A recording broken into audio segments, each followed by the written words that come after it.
I do a little bit of everything. I do inventory, events.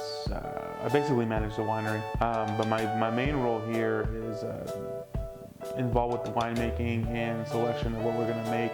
I am a certified sommelier, and so I work hand in hand with our winemaker.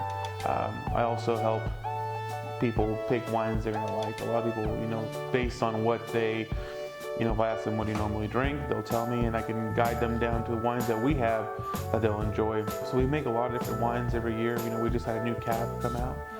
Again, it's not going to be a typical California Cabernet. It's Texas grapes, and so it's a little lighter. But in my opinion, it is better. We stick to Texas grapes only, especially High Plains grapes in this area. Well, California has this air about it. Napa Valley in particular.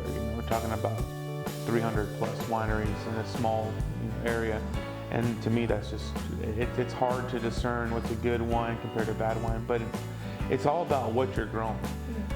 So basically, if you try to grow Pinot Noir in West Texas, it's not going to grow very well because it needs a higher elevation and cooler climate, more moisture, whereas a Tempranillo or an Albarino will do better in West Texas than in California because it requires about 3,000 feet elevation, hot summers, cold winters, and the soil has to be the right also.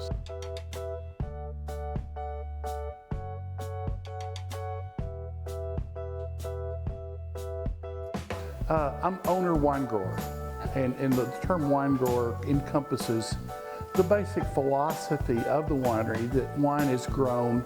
We're small estate winery.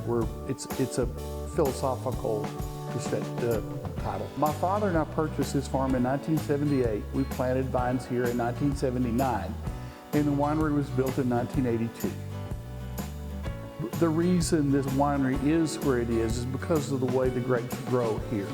And that's one of the things that I've learned over my over 40 years of experience of growing grapes here, is that the individual side is extremely important. And that's something that is yet to be learned by some winemakers in Texas.